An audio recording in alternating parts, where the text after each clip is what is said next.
कहानी की शुरुआत में हमें एक लड़की को दिखाया जाता है जिसका नेम शांगजी है और तभी उसके पास एक लड़का आता है जिसका नेम डुएन जियाक्शु है। अब शांगजी मन ही मन में बोलती है, मैं दूसरी बार इसको इतनी पास से देख रही हूँ। अब पास्ट का सीन दिखाया जाता है। शांगजी क्लास में पढ़ाई में तो अच्छी है लेकिन वो स्टडी पर ध्यान नहीं देती और टीचर्स के पढ़ाते वक्त ध्यान न देकर ड्राइंग्स करती रहती है, जिसे टीचर्स नेक्स्ट डे उसको पेरेंट्स बुलाने के लिए कहते हैं। क्लास ओवर हो जाती है और शांगजी और उसकी बेस्ट फ्रेंड येन जेन बात कर रहे होते हैं और खिड़की में से कुछ बॉयज उसकी फ्रेंड को इशारा करते हैं कि शांगजी को बुक स्टोर में साथ चलने को मनाए, पर शांगजी मना कर देती है। वो जेंगचू शांगजी को मनाने के लिए कहता है। शांगजी अपने भाई शांगयान के पास मैसेज करती है, क्या तुम कल घर आ रहे हो? मैं तुम्हें बहुत मिस कर रही हूँ। यिन शांगजी से पूछती है कि कल तुम्हारे पेरेंट्स आ रहे हैं? शांगजी मना करती है और कहती है मेरा भाई आएगा, मैं उससे बात करूंगी हेल्प के लिए, लेकिन यान मना कर देता है। शांगजी उसे मैसेज करती है कि तुम्हारे पास दिल नहीं है क्या? तुम मुझे ऐसे ही मुसीबत में छोड़ दोगे?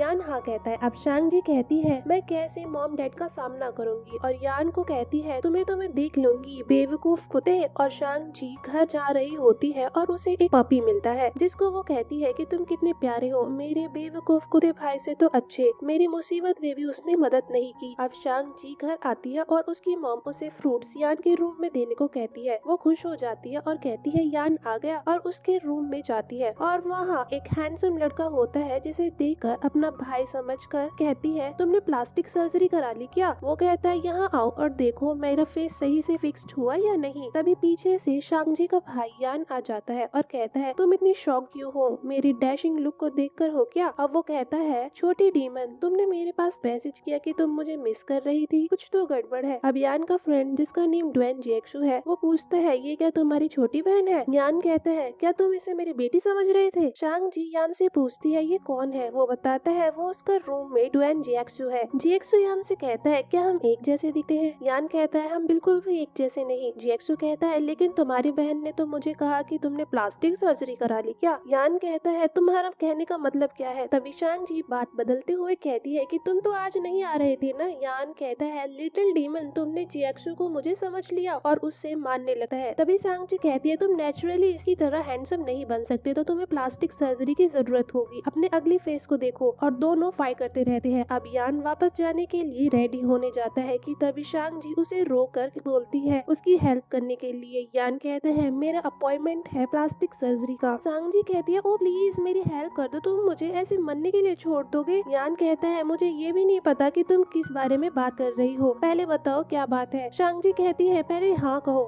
यान मना कर देता है और यान उसको देखकर कहता है ओ अब तुम मॉम से शिकायत मत करना। तभी शांगजी रोने की एक्टिंग करती है और जियाक्शु के पीछे छिप जाती है और मॉम से कहती है कि यान मुझे मार रहा था, जिसे देख जियाक्शु हंसता रहता है। अब मॉम यान को वहाँ से लेकर चली जाती है। अब शांगजी जियाक्शु से कहती है क्या तुम कल फ्री हो? जियाक्शु कहता है अगर मैं कहूँ कि मैं नहीं हूँ तो? शांगजी कहती है फिर भी तुम्हें होना पड़ेगा, अगर तुम यान को प्लास्टिक सर्जरी वाली बात नहीं बता तो वो मुझसे नहीं लड़ता और मेरे साथ लड़ाई नहीं करता और मेरी हेल्प करता। जियाक्शु हंसता है और कहता है बात तो सही है। अब वो कहता है तो बताओ तुम क्या चाहती हो, मैं क्या करूं? शांगजी कहती है क्या तुम मेरे सगे भाई बनकर मेरे टीचर से मिल सकते हो? जियाक्शु कहता है क्या तुमने अपने पेरेंट्स से बात की? अगर नहीं तो मैं तुम्हारी हेल्प नहीं करूंगा। शांगजी उससे कहती है कि मैं बस क्लास में ध्यान नहीं देती पर मैं पूछे गए सभी क्वेश्चंस का आंसर देती हूँ, और अगर तुम्हें मुझ पर विश्वास नहीं तो कल तुम टीचर से मिलना, वो सब सच बता देंगे। तभी वहाँ यान आ जाता है और शांगजी को वहाँ से जाने के लिए कहता है क्योंकि उसको कपड़े चेंज करने थे। शांगजी कहती है अगर तुम मुझे निकालोगे तो जियाक्शु को भी रूम से निकालो, मुझे नहीं लगता कि वो तुम्हें कपड़े चेंज करते हुए देखकर एंजॉय करेगा। अब वो उन दोनों को रूम से निकाल देता है। अब शांगजी जियाक्शु से कहती है क्या तुम कल आ रहे हो? मैंने तुम्हें सब कुछ बता दिया है। अब जियाक्शु जा रहा होता है और शांगजी उसको मना रही होती है आने के लिए। तभी यान जियाक्शु से कहता है कि तुम इस एलिमेंट्री स्टूडेंट से बात करके अपना टाइम वेस्ट मत करो। शांगजी कहती है मैं एलिमेंट्री स्टूडेंट नहीं हूँ, मैं 8th क्लास में हूँ। जियाक्शु कहता है तो तुम 14 साल की हुई शायद। शांगजी कहती है क्या तुम भी मेरा मजाक बना रहे हो? मैं बस छोटी लगती हूँ लेकिन मैं जल्दी ही बड़ी हो जाऊंगी। यान कहता है ऐसा कभी नहीं होगा, जब तुम 30 की होगी तो लोग सोचेंगे तुम 18 की हो। अब शांगजी यान से लड़ती रहती है और कहती है बस इसलिए क्योंकि तुम मुझसे लंबे हो, और वो शांगजी को चिढ़ाकर वहाँ से चला जाता है। जियाक्शु उससे कहता है हम नेक्स्ट टाइम मिलेंगे, और वो कहकर वहाँ से चला जाता है। शांगजी सोचती है नेक्स्ट टाइम मतलब कब? कहीं कल तो नहीं? उसने मुझे बताया भी नहीं कि कल वो आ भी रहा है या नहीं। अब प्रेजेंट का सीन दिखाया जाता है। शांगजी मोबाइल में लगी रहती है और यान को इग्नोर करती है है और वो कहता है छोटी डीमन तुम्हें मैं दिखाई नहीं दे रहा। वो कहती है तुम आ गए। वो कहता है हाँ ये मेरा घर है, मैं यहाँ आऊंगा ही। शांगजी कहती है ओ तो ये तुम्हारा घर है, लास्ट टाइम तुम यहाँ कब आए थे? यान कहता है मैंने तुम्हें महीनों से नहीं देखा और तुम मुझे ऐसे एटीट्यूड दिखा रही हो। शांगजी कहती है तो तुम क्या चाहते हो, मैं तुम्हारा वेलकम करूँ? और फिर वो उसका वेलकम करती है। अब यान अपनी डैड से उनकी कार मांगता है लगेज उसके कैंपस तक ले जाने के लिए और साथ में उसके रूममेट का भी लगेज। शांगजी कहती है कौन रूममेट? और फिर उसको अपने हाथों से खाना खिलाती है और कहती है क्या मैं तुम्हारी हेल्प कर सकती हूँ? मैं स्कूल के बाद तुम्हारे पास आ जाऊंगी हेल्प करने। यान कहता है कहीं मैंने गलत तो नहीं सुन लिया? तुम नहीं आ सकती, मेरा सामान हैवी है और तुम उसे नहीं उठा पाओगी, अपनी पढ़ाई पर ध्यान दो। अब शांगजी अपने मॉम डैड को इमोशनल बातों में फंसाती है, ये बोलकर कि मैं कितने लंबे समय से यान से नहीं मिली हूँ, मैंने इसे बहुत मिस किया है, अब मैं बड़ी हो गई हूँ तो मैं अपने भाई के लिए कुछ करना चाहती हूँ। मॉम डैड मान जाते हैं और यान को शांगजी की हेल्प लेने के लिए कहते हैं। अब स्कूल ओवर होने के बाद वो यान की हेल्प के लिए जाती है और वहाँ डैड की कार देखकर उसमें रखे सामान को चेक करती है और वहाँ पर एक टेडी को उठा लेती है। तभी वहाँ ड्वेन जिएक्सु आ जाता है और कहता है ये मेरा सामान है, लेकिन वो उस टेडी को शांगजी को दे देता है और वो दोनों सामान लेकर रूम में जाते हैं जहाँ यान गेम खेल रहा होता है। तभी शांगजी उससे लड़ने लग जाती है और वहाँ एक और लड़का होता है जिसको यान इंट्रोड्यूस कराता है, उसका नेम क्वानफी है। तभी एक और लड़का आता है, वो कहता है तुम कितनी प्यारी हो और उसके पास जाता है। तभी यान उसको रोक कर कहता है कि उसके इतने पास मत जाओ, वो तुमसे डर जाएगी। जिएक्सु शांगजी को बैठने के लिए कहता है। अब वो जिएक्सु को सामान देखती रहती है और जिएक्सु पार्ट टाइम जॉब के लिए जा रहा होता है। उसके दोस्त कहते हैं सच में कहीं तुम्हारी कोई गर्लफ्रेंड तो नहीं जिसके लिए तुम जाते हो? वो कहता है ऐसा कुछ नहीं है। शांगजी क्वानफी से कहती है मेरे भाई ने बताया है कि कॉलेज की सभी लड़कियां उसका पीछा करती है। अब वो सब यान का मजाक उड़ाने लगते हैं। जिएक्सु शांगजी से कहता है तुम्हें ये डॉल पसंद है तो तुम इसे रख सकती हो और वहाँ से चला जाता है। क्वानफी बोलता है वो इस डॉल को हमेशा अपने पास रखता है, उसको क्या हुआ कि ये डॉल उसने तुम्हें दे दी? शांगजी उससे कहती है कि जिएक्सु की गर्लफ्रेंड है, शायद उसने ये डॉल उसे दी होगी। वो हंसने लगता है और कहता है उसकी कोई जीएफ नहीं है, वो हर समय बिजी रहता है, उसके पास इन चीजों के लिए टाइम नहीं। जिसे सुनकर शांगजी खुश होती रहती है। अब शांगजी अपना सामान लेकर जा रही होती है लेकिन अपनी एक नोटबुक जानबूझकर जिएक्सु के बेड पर छोड़ जाती है और घर आने के बाद जिएक्सु को ही याद करती रहती है। अब जिएक्सु आता है और उसकी नोटबुक देखकर उसके पास कॉल करता है और शांगजी उसको होमवर्क करने को कहती है। जिएक्सु कहता है तुम यान की मदद क्यों नहीं मांगती? वो कहती है वो मेरी टांगे तोड़ देगा। अब जिएक्सु कहता है तुम्हारा होमवर्क तुम्हें खुद करना चाहिए। अब शांगजी कहती है अच्छा तो तुम मेरा होमवर्क नहीं करने वाले? अब जिएक्सु उससे उसका स्कूल पहुँचने का टाइम क्या है पूछता है। शांगजी बताती है 7:40। अब वो बोलता है तो तुम 7 बजे उठती हो, क्या तुम कल 6 बजे उठ सकती हो? मैं तुम्हें 6:40 पर बस स्टॉप पर मिल जाऊंगा, तुम्हें होमवर्क कराने के लिए मैं तुम्हारा वहाँ पर वेट करूंगा। शांगजी ये सुनकर बहुत ज्यादा खुश हो जाती है और सुबह टाइम पर बस स्टॉप पर पहुँच जाती है और वहाँ जिएक्सु को ढूंढती रहती है और सोचती है क्या वो सच में आएगा। अब पास्ट का सीन दिखाया जाता है जहाँ छोटी शांगजी क्लास में ध्यान न देकर सोचती रहती है कि स्कूल की छुट्टी होने वाली है, क्या जिएक्सु आएगा? कहीं उसने सोचा ही न हो कि उसे आना भी है या नहीं। तभी क्लास ओवर हो जाती है और टीचर उससे कहते हैं अपने पेरेंट्स को ऑफिस में लाने के लिए। अब शांगजी जिएक्सु का वेट करती है और फिर कहती है कि वो नहीं आने वाला, मैं और वेट नहीं कर सकती और वहाँ से जाने लगती है और बड़बड़ाती रहती है कि झूठा कहीं का, वो भी यान के जैसा है, लायर। अब तभी वो गिर जाती है और जिएक्सु भी आ जाता है। वो कहती है तुम लेट आए हो। अब प्रेजेंट का सीन दिखाया जाता है जहाँ वो वेट कर रही थी। तभी जिएक्सु उसके पास आ जाता है और वो उससे कहती है तुम लेट हो। वो कहता है मैं बहुत पहले ही आ गया था, मैं तुम्हारे लिए मिल्क लाने के लिए गया था। वो उसको काम करने के लिए कहता है। शांगजी देखती है उसने कुछ ड्राइंग और कुछ लिखा हुआ था नोटबुक में, शायद वो जिएक्सु ने नहीं पढ़ा है। अब वो बस जिएक्सु को ही देखती रहती है और फिर पास्ट का सीन दिखाया जाता है जहाँ शांगजी जिएक्सु को अपना भाई बनाकर टीचर के पास ले जाती है, जहाँ टीचर उसको बताते हैं शांगजी पढ़ाई में तो बहुत अच्छी है और क्लास में टॉप भी करती है, लेकिन इसकी प्रॉब्लम है इसका स्टडी के लिए एटीट्यूड और ये क्लास में सिर्फ ड्राइंग करती रहती है। मैं तुम्हें परेशान नहीं करना चाहता था लेकिन इस लड़की ने मेरा सर दर्द कर रखा है। और वो दोनों बातें करते रहते हैं। अब प्रेजेंट में आते हैं। शांगजी अब भी जिएक्सु को देखती रहती है। अब वो होमवर्क कंप्लीट कर स्कूल जाती है और जिएक्सु उसके बैग में एक पेपर रखता है और कहता है कि मैंने सीक्रेटली तुम्हारी नोटबुक में कुछ पढ़ लिया था, बस ये उसका रिप्लाई है। शांगजी कहती है वो तो मैंने बस मजाक में लिखा था, जस्ट फॉर फन। अब वो उस लेटर को पढ़ती है कि तभी उसकी फ्रेंड यिन वहाँ आ जाती है और वो दोनों बात करते रहते हैं कि सामने फू जिंगचू और उसके दोस्त डांस करते हैं। वेल फू जिंगचू शांगजी को बचपन से लाइक करता है लेकिन वो उसे कुछ खास पसंद नहीं करती और वहाँ से जाने लगती है कि फू जिंगचू उसको रोकर कहता है एक हफ्ते बाद खास दिन है, तुम्हें पता है क्या, मेरा बर्थडे पर शांग जी वहाँ से चली जाती है और यिन कहती है मैं उसे तुम्हारे बर्थडे के लिए मना लूंगी। फूजिंग जो कहता है ठीक है तो तुम उसे अपने साथ ले आना। अब यिन शांग जी के पास मिल्क की बोतल देखकर कहती है तुम्हें तो मिल्क से एलर्जी हो जाती है ना, तो तुम इसे क्यों पीने वाली हो। शांग जी कहती है मैंने कब कहा कि मैं इसे पीऊंगी। अब शांग जी घर आती है और मिल्क की बोतल को देखकर जिएक्शु को ही याद करती है और उसका लेटर पढ़ती है, खुश होती रहती है। अब शांग जी ड्राइंग करती रहती है और उसकी मॉम वहाँ आ जाती है और वो कहती है कि यहाँ मिल्क की बोतल क्यों रखी है और उसको लेने वाली होती है कि शांग जी कहती है मुझे इसकी बोतल अच्छी लगी इसलिए ये मेरे पास है, लेकिन मॉम उस बोतल को लेती है। शांग जी कहती है मैं इसको खाली कर देती हूँ ताकि वो जिएक्शु की दी हुई बोतल को अपने पास रख सके। अब डैड भी वहाँ आ जाते हैं और वो उसे बताते हैं कि इस वीकेंड वो फ्रेंड के घर जा रहे हैं, क्या तुम भी हमारे साथ चलोगी, लेकिन वो मना कर देती है। अब डैड कहते हैं ठीक है तो यान तुम्हें कंपनी देने आ जाएगा, लेकिन वो मना कर देती है और वो कहती है कि मैं बड़ी हो गई हूँ, मैं अकेले रह सकती हूँ। अब ड्राइंग करते हुए बस जिएक्शु को सोचती रहती है और मुस्कुराती रहती है। अब शांग जी डायरी में लिखती है कि उसने कहा वो मुझसे दोबारा मिलकर खुश है। अब नेक्स्ट डे यान आता है और शांग जी को कहता है कि मॉम ने कहा है तुम्हें लंच पर ले जाने के लिए, और अब शांग जी कार में क्वेफी को देखकर सैड हो जाती है। उसे लगा जिएक्शु उनके साथ लंच पर जाएगा। आगे रास्ते में वो जिएक्शु को भी पिक लेते हैं, जिसे देख शांग जी शर्माते हुए उसे देखती रहती है। जिएक्शु उससे कहता है तुम मुझे देखकर ब्लश क्यों कर रही हो। यान जिएक्शु से कहता है तुम बेशरम हो। अब क्वेफी और यान शांग जी से कहते हैं कि